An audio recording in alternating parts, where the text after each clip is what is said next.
He thought protecting her meant staying in the shadows, watching from a distance, being the silent guardian she'd never know about. But when dark cars start following Soo-min through the city streets, when strange men appear outside her apartment, when his enemies discover the one thing that could bring the most powerful crime lord to his knees, Jae-won realizes love isn't enough, because the men who want to destroy him, they don't care about honor, they don't care about innocence, and they've just found his greatest weakness. Now he has 48 hours to dismantle a threat that's been building for months. 48 hours to choose between the empire he built with blood and the family he abandoned with cowardice. This is part 2, and everything is about to explode. We're so close to 1,000 subscribers. Hit that button and let's get there together. You won't believe what happens next. Jae-won woke to sunlight streaming through the car window and Min-jae shaking his shoulder. Boss, you need to see this. He sat up immediately, his neck stiff from sleeping in an awkward position. What is it? Min-jae handed him a tablet. Security footage. Time-stamped 3:47 a.m. A black sedan parked across from the hospital entrance. No plates visible. Tinted windows. It sat there for 20 minutes, then drove away. Could be nothing, Min-jae said. Could be someone waiting for a patient. You don't believe that. No. Min-jae's jaw tightened. I don't. Jae-won watched the footage again, his instincts screaming. Someone was watching. And in his world, surveillance meant one thing. A threat was coming. Pull footage from the past week, he ordered. Every camera within a mile of this hospital. I want to know if this car has been here before. Already on it. Jae-won handed back the tablet and got out of the car, his body aching but his mind sharp. He needed to get to Soo-min. Inside the hospital, the morning shift was just beginning. Nurses moved through corridors with carts of medication. Doctors reviewed charts. Everything looked normal. But Jae-won couldn't shake the feeling crawling up his spine. Room 427. He knocked softly before entering. Soo-min was awake, sitting up in bed with a breakfast tray in front of her. She looked better, color back in her cheeks, less exhaustion in her eyes. When she saw him, something flickered across her face. Surprise. Then something softer. You came back, she said quietly. I told you I would. She looked down at her hands. I thought maybe you'd change your mind. Go back to your life. Jae-won crossed the room and sat in the chair beside her bed. This is my life, he said simply. Soo-min's breath caught. Before she could respond, a nurse entered to check her vitals. Everything looks good, the nurse said cheerfully. Doctor says if you stay stable through today, you can go home tomorrow. Soo-min smiled. That's wonderful. But Jae-won's mind was already spinning. Home, to that apartment building, with no security, no protection, with someone potentially watching. The nurse left. Jae-won waited until the door closed. I want to hire security for you, he said. Soo-min's head snapped up. What? Just someone to keep an eye on things. Make sure you're safe. Jae-won, I don't need... Please. His voice was quiet but firm. Just for a while. Until the babies are born. After that, if you want them gone, they're gone. Soo-min studied his face, her eyes searching. Why? She asked. Why now? Because someone might be watching you. Because I've made enemies who would hurt you just to hurt me. Because I can't breathe when I think about something happening to you. But he couldn't say any of that without terrifying her. So instead, he said, because I want to help, and this is something I can do. Soo-min looked away, her jaw working. I don't want your money, she said quietly. It's not about money. It's about keeping you safe. Safe from what? The question hung between them. Jae-won chose his words carefully. I've lived a certain kind of life, he said slowly. Made certain kinds of enemies. Most of them don't know about you. But if they did... He trailed off. I just want to make sure nothing happens, that's all. Sumin's hand moved to her belly, protective and instinctive. You think someone would come after me? After the babies? No, Jae-won lied. I'm just being cautious. But she saw through him. She always had. Don't lie to me, she said, her voice harder now. If there's a threat, I need to know. Jae-won's jaw tightened. There's no specific threat, he said. But I can't promise there won't be. And I'd rather be prepared than sorry. Sumin stared at him for a long moment. Then she nodded slowly. Okay, she whispered, but just until the babies are born. After that, we talk about it again. Relief flooded through him. Thank you. She didn't respond, just looked down at her belly, her expression unreadable. And Jae-won wondered what she was thinking. If she regretted calling him yesterday. If she wished he'd stayed away. If she could ever really trust him again. By noon, Min-jae had the information. The black sedan had been spotted 3 times in the past week. Always at night. Always watching. And yesterday morning, it had followed Soo-min from her apartment to the bus stop. Jae-won's blood ran cold. License plate. Stolen. Registered to a vehicle that was scrapped 6 months ago. Cameras? We got a partial on the driver. Running facial recognition now. Jae-won stood at the window of his office, looking out over the city, his mind racing. This wasn't random. Someone was targeting her, which meant someone knew. Who have we pissed off recently? He asked. Min-jae pulled up a list on his tablet. The Nakamura Syndicate is still angry about the dock situation. The Italians lost a shipment last month and think we tipped off the feds. And there's always the possibility of internal threats. Someone looking to move up by taking you down. Jae-won's jaw clenched. Too many possibilities. Not enough time. Double security at the hospital, he ordered. Put someone on every entrance. I want to know everyone who comes and goes. And when she's discharged. I'll handle it. Min-jae raised an eyebrow but didn't argue. There's something else, he said carefully. What? Your wife came by the office this morning. She's demanding to know where you've been. Jae-won's expression hardened. Tell her I'm busy. I did. She said if you don't come home tonight, she's calling your father. Let her. Min-jae hesitated. Boss, your father. I don't care. Jae-won turned from the window, his eyes cold. My father can threaten me all he wants, but I'm not leaving Soo-min unprotected. Not for him. Not for anyone.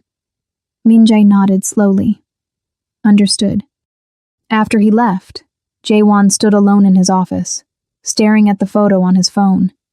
A picture from 3 years ago. Soo-min laughing at something he'd said, her head thrown back, joy radiating from every inch of her. He'd been so happy that day. They both had. And he'd thrown it away. For what? An empire that suddenly felt meaningless. A marriage that was nothing but a business arrangement. A life built on fear instead of love. Jae-won closed his eyes. I was such a fool. But regret wouldn't keep Soo-min safe. Action would. He made a call. It's me, he said when someone answered. I need a favor. That evening, Jae-won returned to the hospital with something he'd never carried before. A bag of clothes. Comfortable things. Soft sweatpants, oversized sweaters, slippers. Things Soo-min might actually want after being stuck in a hospital gown for 24 hours. He'd sent Min-jae to buy them. Too embarrassed to go himself. A crime lord, buying maternity clothes. It was absurd. But when he knocked on her door, and she saw what he'd brought, her eyes filled with tears.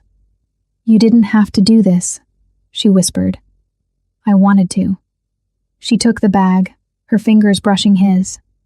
And for a moment, neither of them moved. Then Soo-min pulled away, clutching the bag to her chest. Thank you, she said softly. Jae-won nodded, his throat tight.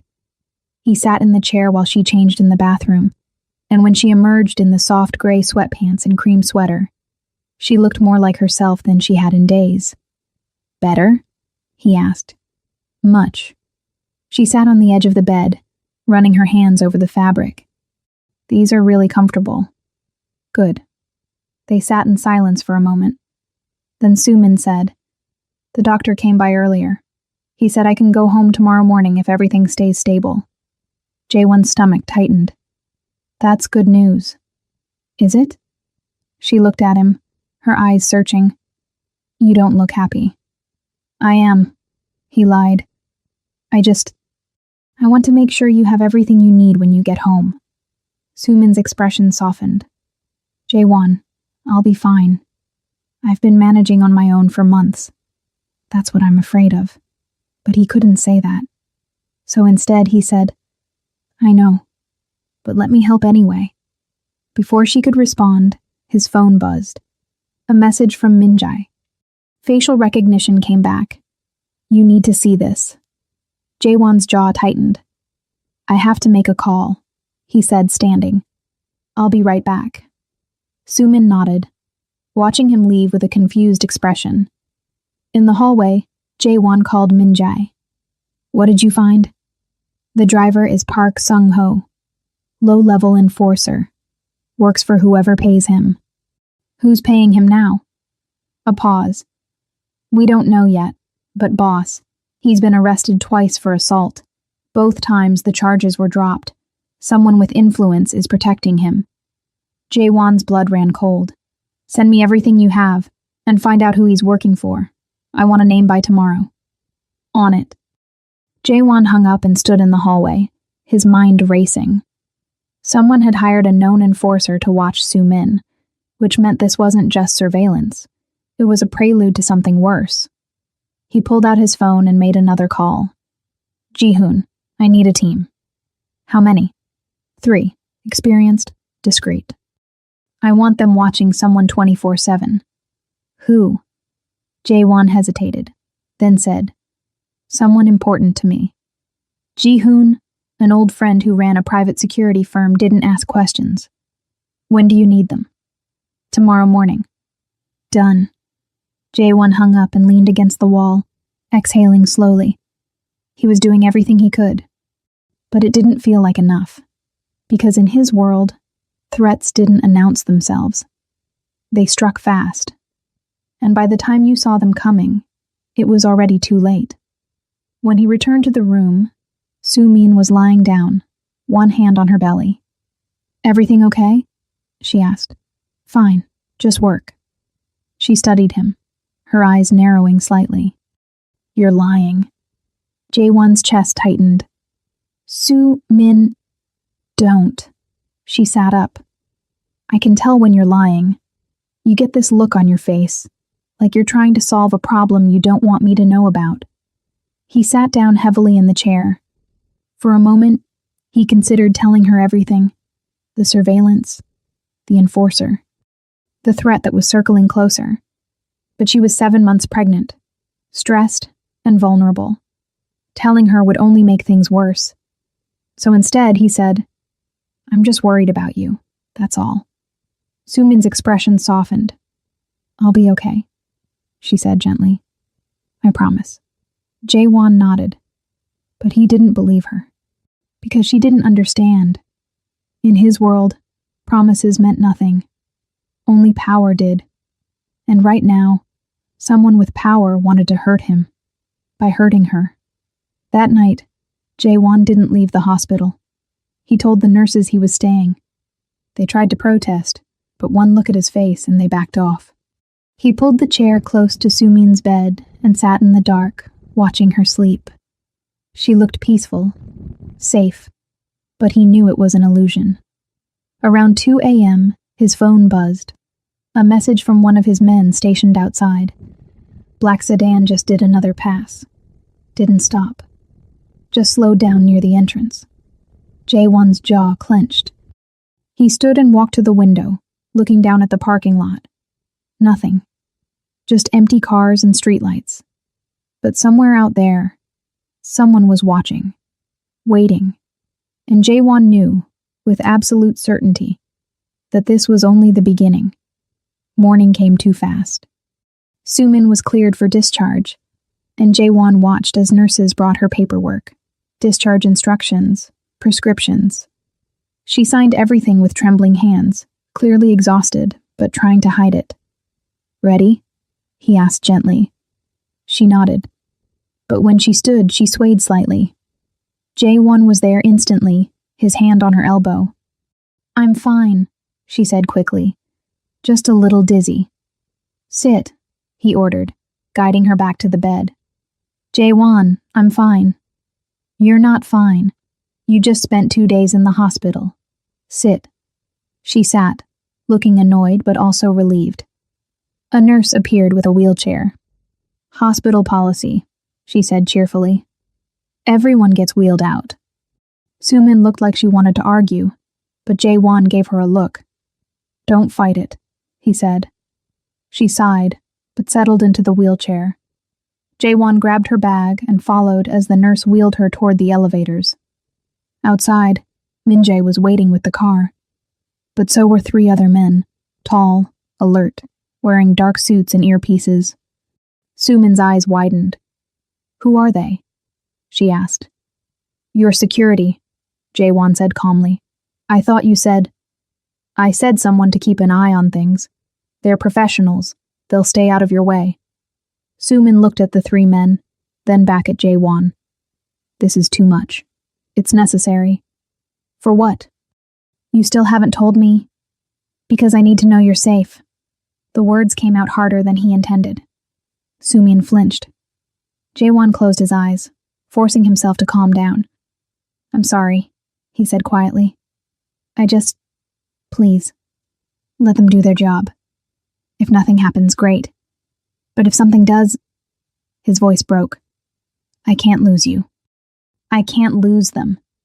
Sumin stared at him, her eyes searching his face. Then she looked at the 3 security guards, then back at him. "Okay," she whispered. "But only until the babies are born." Relief flooded through him. "Thank you." Min-jae helped her into the back seat of the car. Jaewon slid in beside her. The security team got into a second vehicle, and they drove across the city in silence. Sumin stared out the window, her hand resting on her belly, her expression unreadable. Jaewon wanted to say something, to explain, to make her understand. But what could he say? "I've made enemies who would destroy you just to hurt me. I've lived a life where violence is currency and love is weakness, and now you and our sons are paying the price for my choices." He said nothing, just sat beside her, close enough to touch but feeling miles away.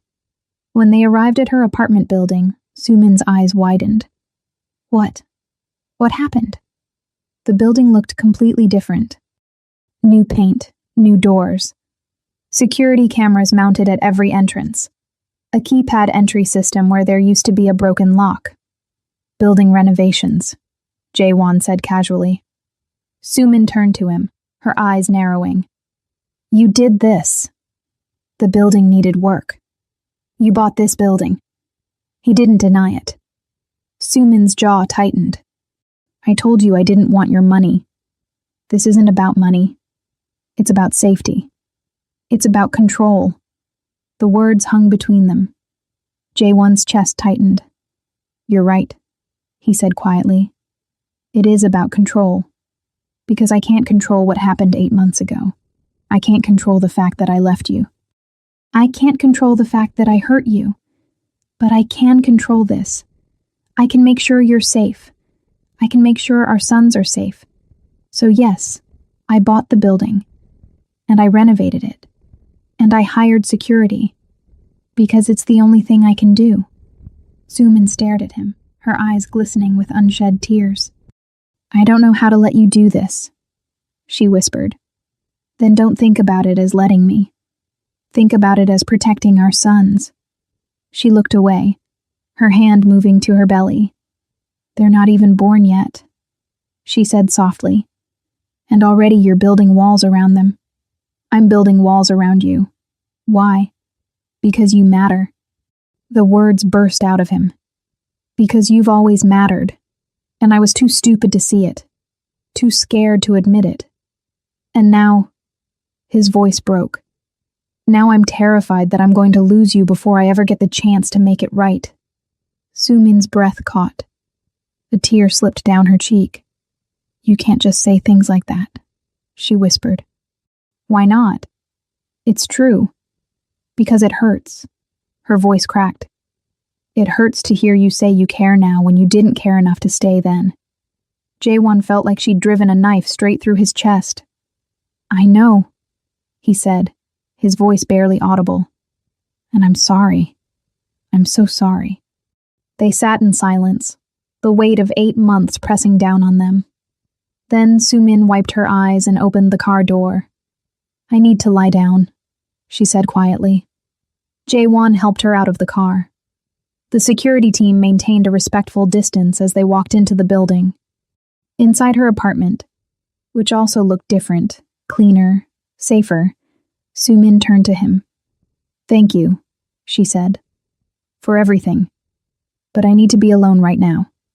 Jaewon nodded. I'll be nearby if you need anything. She closed the door softly.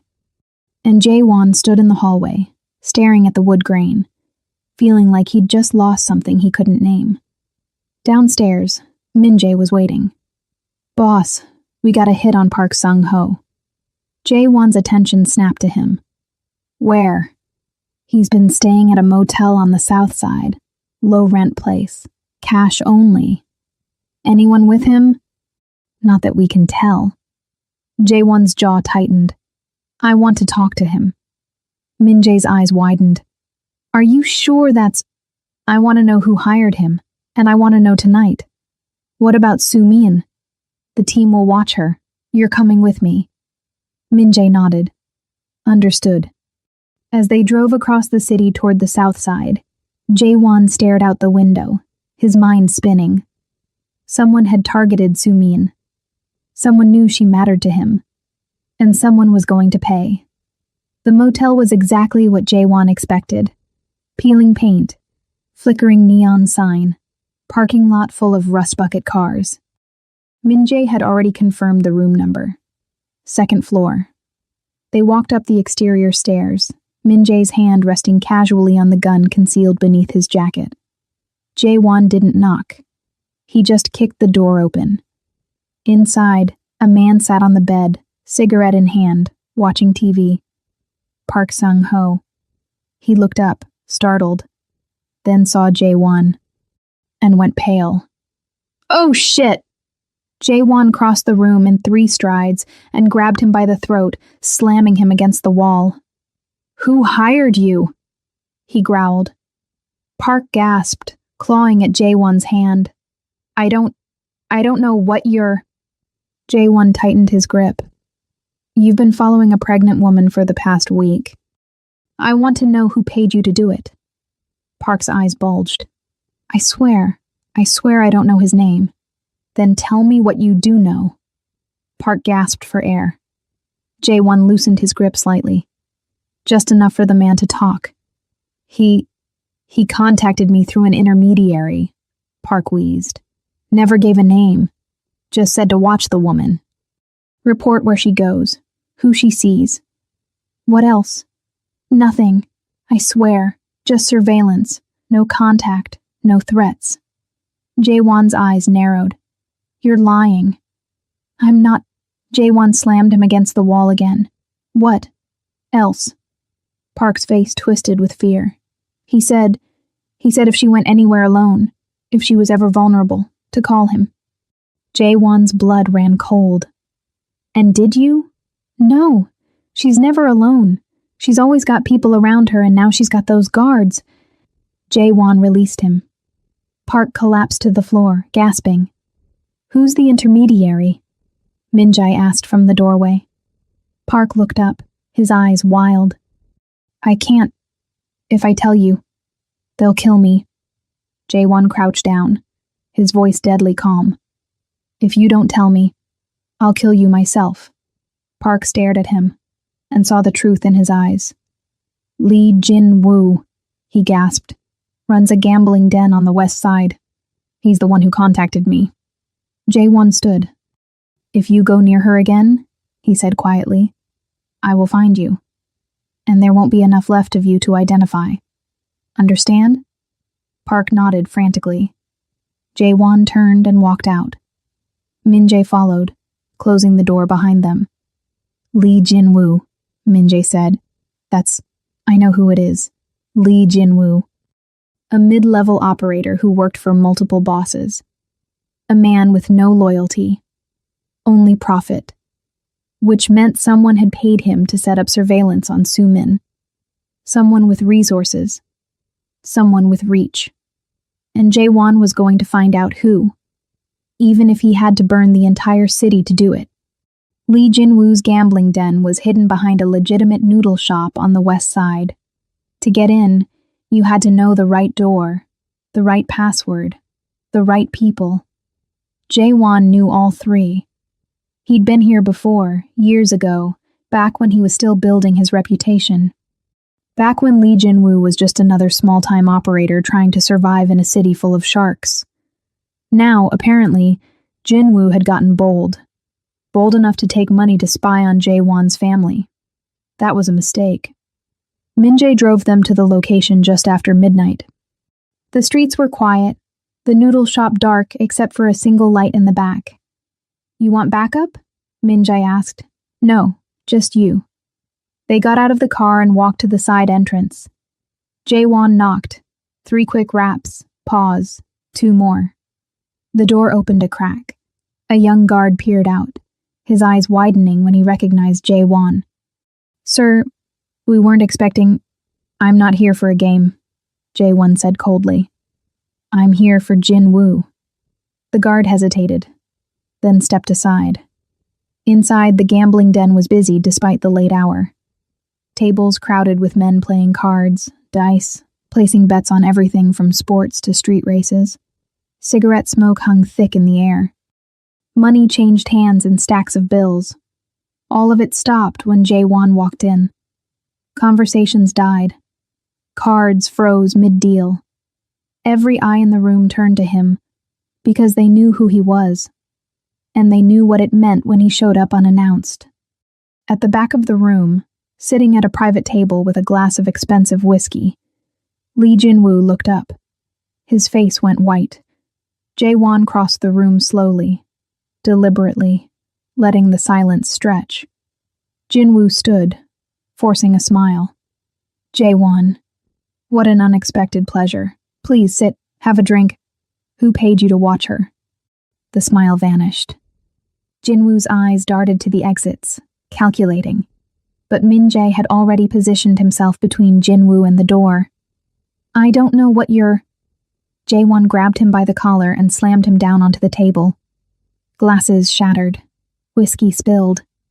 The entire room flinched. Who paid you? Jin-woo gasped, his hands clawing at Jae-won's wrist. Please, I can't. He'll kill me. I'll kill you now if you don't tell me. Jin-woo's eyes were wild with terror. He looked around the room, desperately seeking help, but no one moved. No one would dare. It was Choi, he finally gasped. Choi Dae-jung. Jae-won froze. The name hit him like a physical blow. Choi Dae-jung, one of the old guard. A powerful boss who'd been in the game longer than Jae-won had been alive.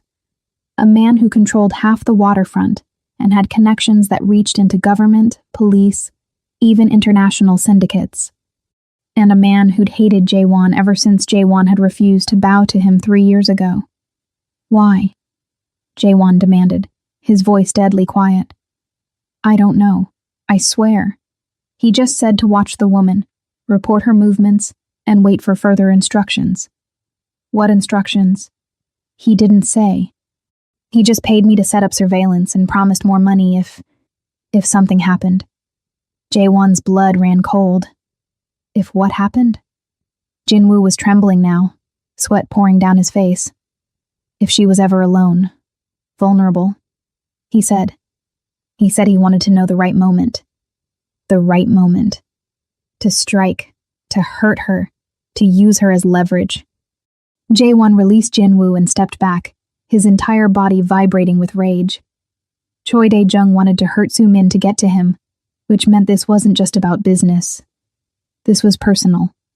"Where is he?" Jae-won asked, his voice ice. "I don't know. He never tells anyone where he is. He just calls." "Then you're going to call him now." Jin-woo's eyes widened. "What?" "Call him. Tell him you have information. Tell him the woman is alone tomorrow at noon. Set up a meeting. He'll know it's a trap. He'll take the bait," Jae-won said coldly. "Because he's arrogant. And arrogance makes men stupid." Jin-woo stared at him, his hands shaking. "If I do this, if he finds out I helped you, if you don't do this," Jae-won said quietly, leaning in close, "I will burn this place to the ground with you inside it. Choose." Jin-woo swallowed hard, then nodded. Okay, I'll call him."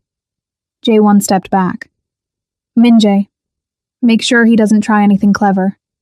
Min-jae nodded, pulling out his phone to record the conversation.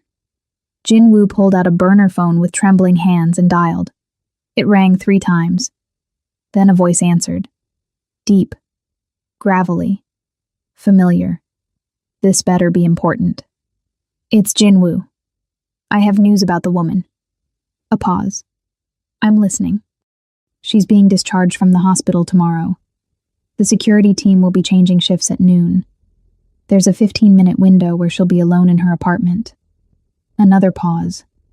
Longer this time. Jae-won could almost hear Choi thinking, calculating, weighing the information. "You're sure about this timing?" "Positive. I've been watching the guards. They're sloppy, predictable." A low chuckle. "Good work, Jin-woo. There's a bonus in this for you." "Thank you, sir. I'll handle it from here." The line went dead. Jin-woo looked up at Jae-won, his face pale. "He bought it." Jae-won nodded. "Min-jae, make sure Jin-woo stays here tonight. No phone calls, no messages." "Nothing." "What are you going to do?" Jin-woo asked, his voice barely a whisper. Jae-won looked at him with eyes like winter. "I'm going to end this." Outside, Jae-won stood in the cold night air, his breath forming clouds. Min-jae joined him. "What's the plan?" "Choi thinks he has a window to strike. We're going to give him one." "You're using Soo-min as bait?" "No." Jae-won's voice was hard. "I'm using myself as bait. Soo-min will be nowhere near her apartment tomorrow. I'll make sure of it." "And Choi?" "Choi will send his men to her apartment expecting to find her alone. Instead, they'll find me." Min-jae's eyes widened slightly. "That's dangerous." "I don't care." "Boss, I'm done running," Jae-won said, his voice cutting through the night. "I'm done hiding. I'm done letting other people threaten what's mine. Choi wants a war? I'll give him one." Min-jae studied him for a long moment, then nodded. "What do you need?" 10 men. Our best. Armed but discreet. I want them positioned around the building by 11A. And I need you to get Soo-min out of there without her knowing why." "How?" Jae-won thought for a moment. "Doctor's appointment. Tell her it's a follow-up. Take her somewhere safe and keep her there until I call. And if she asks questions, tell her whatever you have to. Just keep her away." Min-jae nodded. "Understood." Jae-won pulled out his phone and stared at it. He wanted to call Soo-min, to hear her voice, to tell her everything would be okay. But he couldn't. Not yet. Not until this was over. So instead, he just sent her a text. "Good night. Rest well. I'll see you tomorrow." 3 dots appeared, then disappeared, then reappeared. Finally, a response. "Good night." Just 2 words. But somehow they felt like forgiveness, or at least the beginning of it. Jae-won stared at the message for a long moment, then put his phone away and got back in the car. Tomorrow, he would end the threat. Tomorrow he would protect his family. Tomorrow he would prove that he could be the man they needed him to be, even if it cost him everything. The next morning came too fast. Jae-won barely slept. He spent the night coordinating with his men, planning every detail, running through scenarios in his mind. By 9 a.m., everything was in place. 10 of his best operatives positioned around Sumin's building. Some in cars, some in neighboring apartments. Some disguised as maintenance workers, all of them armed, all of them waiting. At 10 a.m., Min-jae texted.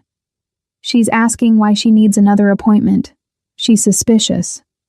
Jae-won cursed under his breath and called him. What did you tell her? That the doctor wanted to check the baby's heart rates after the scare. She's not buying it. Put her on.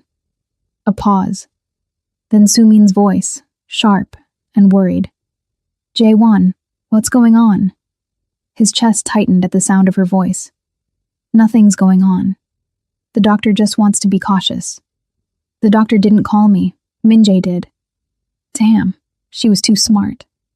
I asked him to set it up, Jae-won said carefully. I wanted to make sure everything was okay after yesterday. Please, Sumin, just go to the appointment. For me. Silence, then quietly. You're scaring me. His heart broke. I know, and I'm sorry, but I need you to trust me. Just for today. Can you do that? Another long pause. Okay, she finally whispered. But you're going to explain everything later. I promise. She hung up. Jae-won exhaled, relief flooding through him. At least she'd be safe. That was all that mattered. By 11:45 a.m., Sumin was across the city at a private clinic, Min-jae watching over her. And Jae-won was inside her apartment, standing in the middle of the living room, waiting. The apartment was quiet. Too quiet. He could hear his own heartbeat. At 11:58, his earpiece crackled. One of his men positioned outside. Boss. 2 vehicles approaching, black SUVs, 4 men in each. Jae-won's jaw tightened. Let them come. At noon exactly, he heard footsteps in the hallway. Heavy. Purposeful. Multiple people. Then the door handle rattled.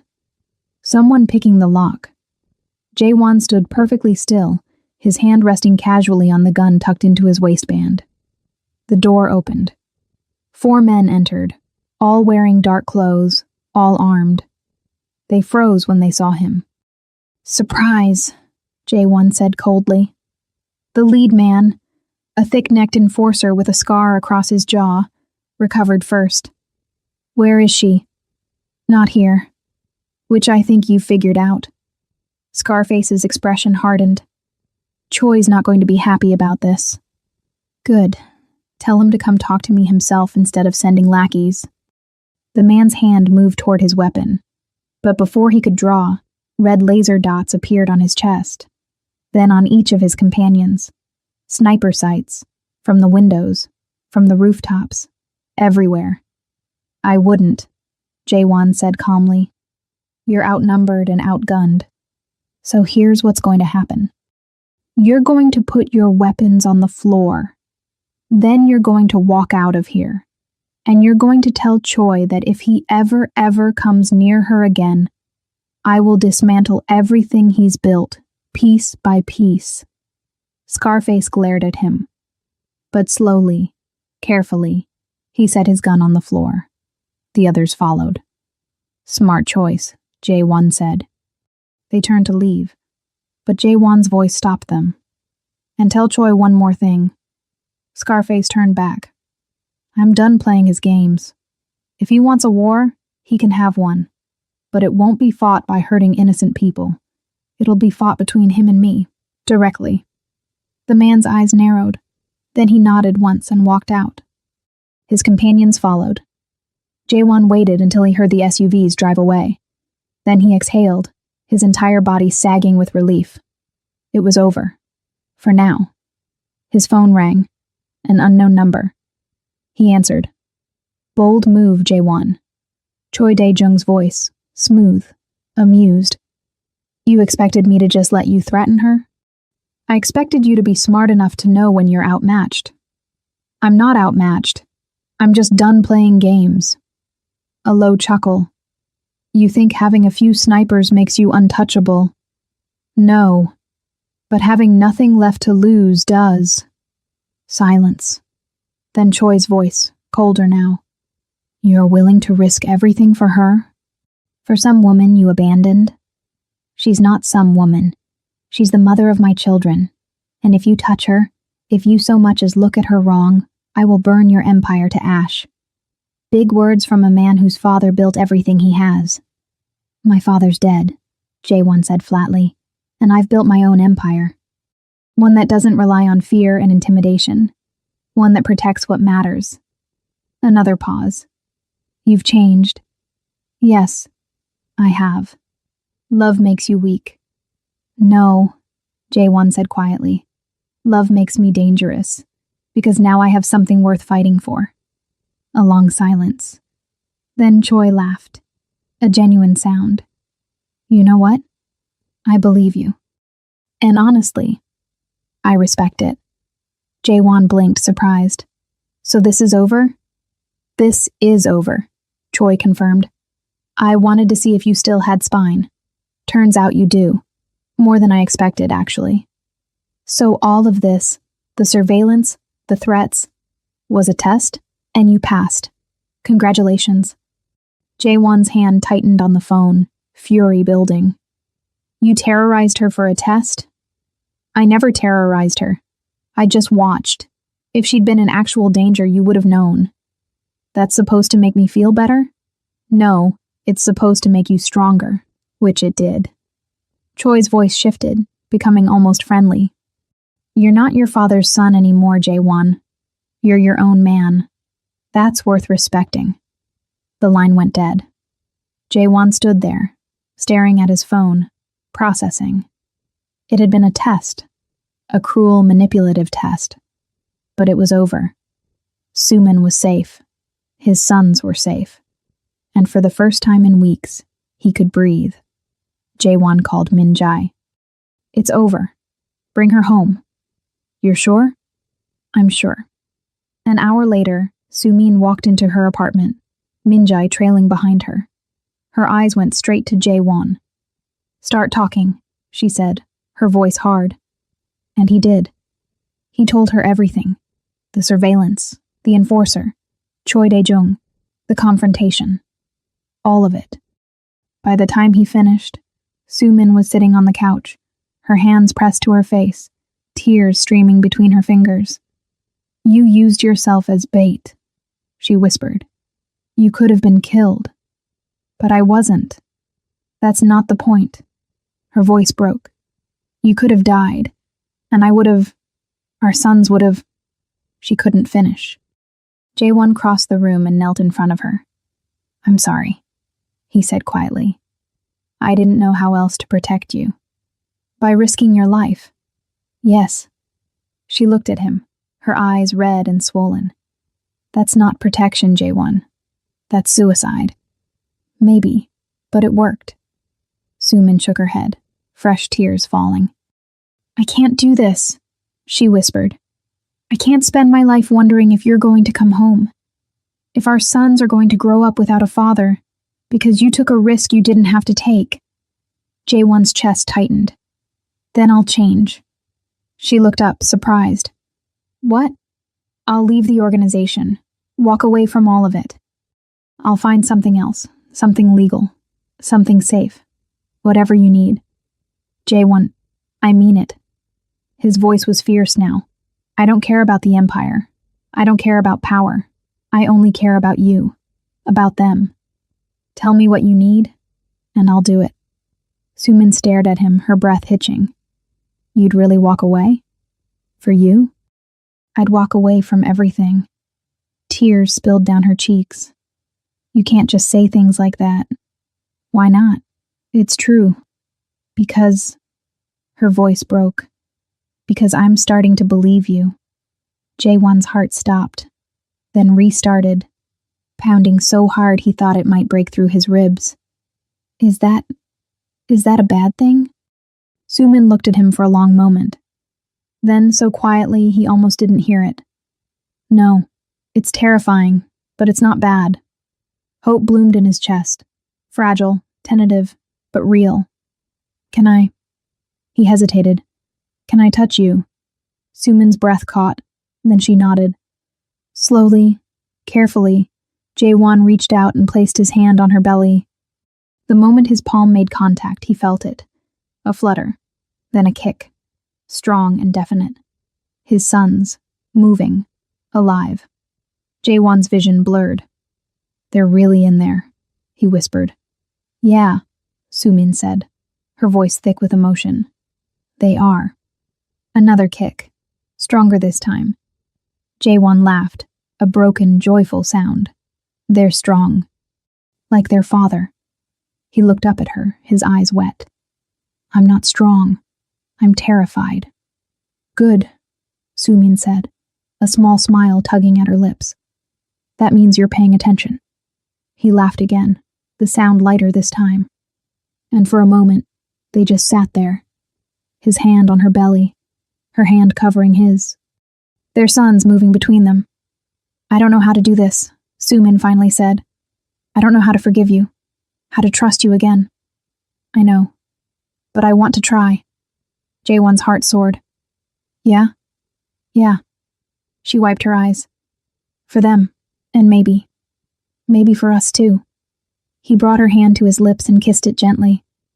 I won't let you down, he promised. Not again. You better not, she said, her voice teasing but her eyes serious. Because if you do, I have 3 security guards who will definitely help me hide the body. Jaewon laughed, a real, genuine laugh. And Sumin smiled, and for the first time in 8 months, everything felt possible. 3 months later, Jaewon stood in the hospital room, his hand gripping Sumin's as she pushed. She was exhausted, sweating, beautiful. One more, the doctor encouraged. One more big push. Sumin screamed, her entire body straining, and then a cry, high-pitched, furious, perfect. It's a boy, the doctor announced, holding up a tiny, squirming infant. Jaewon's knees nearly gave out. His son. They cleaned the baby and placed him on Sumin's chest. She looked down at him, tears streaming down her face. Hi, baby, she whispered. Hi. The infant stopped crying, his eyes trying to focus on her face. And Jaewon felt his heart break open in the best possible way. One more, the doctor said. Here comes number 2. Sumin pushed again, and minutes later, another cry filled the room. Another son. They placed him beside his brother on Sumin's chest. And she looked at them, both of them, her sons, her miracles, and sobbed. Jaewon leaned down, his forehead resting against hers. You did it, he whispered. You're amazing. We did it, she corrected, her voice hoarse. He kissed her forehead, then looked down at his sons, 2 perfect boys, one with a full head of dark hair, the other nearly bald, both of them wailing, their tiny fists waving in the air. They're so small, he breathed. They're perfect, Sumin said. And they were. Absolutely perfect. 6 months later, Jaewon sat on the floor of Sumin's apartment, their apartment now, since he'd moved in 3 months ago, surrounded by toys. One son, Minho, the one with dark hair, was grabbing at his fingers, trying to pull them into his mouth. The other, Tae-oh, the nearly bald one who'd since grown a tuft of soft brown hair, was on his stomach, attempting to crawl. Sumin sat on the couch, watching them with a soft smile. You're getting good at this, she said. At what? Being a dad. Jaewon looked up at her, his heart full. I'm trying. You're doing more than trying. Minho succeeded in getting Jaewon's finger into his mouth and bit down with his gums. Jaewon yelped. Sumin laughed. He's got your determination, she said, and your stubbornness. That's definitely from you. They smiled at each other, and in that moment, everything was exactly as it should be. Jaewon had left the organization 3 months ago, walked away from the empire, the power, all of it. Now he worked with Min-jae running a legitimate security consulting firm. It was boring compared to his old life. Safe, legal, exactly what his family needed. "Hey," Sumin said softly. He looked up. "I love you." The words hit him like a wave. She hadn't said them since before he left. Hadn't been able to. Until now. "I love you too," he said, his voice rough with emotion. "So much." Sumin smiled. And Jae-won knew, with absolute certainty, that he'd made the right choice. The empire meant nothing, power meant nothing. This was everything. His sons, his family. The woman he'd almost lost and somehow been given a second chance with. Teo finally managed to crawl forward a few inches and immediately face-planted into a stuffed giraffe. He wailed. Jae-won scooped him up, holding him close. "You're okay, buddy. You're okay." Teo's cries faded to sniffles, and Jae-won looked at Sumin over their son's head. She was watching him with so much love in her eyes it took his breath away. "We're going to be okay," she said softly. "Yeah," he agreed. "We are." And for the first time in his life, Jae-won believed it. Not because he had power, not because he had control, but because he had them. And that was more than enough. The end. Jae-won left the criminal world behind, built a legitimate life, and is now a present father and a partner who deserves the forgiveness Sumin chose to give him. The twins are healthy, the family is together, and love conquered fear.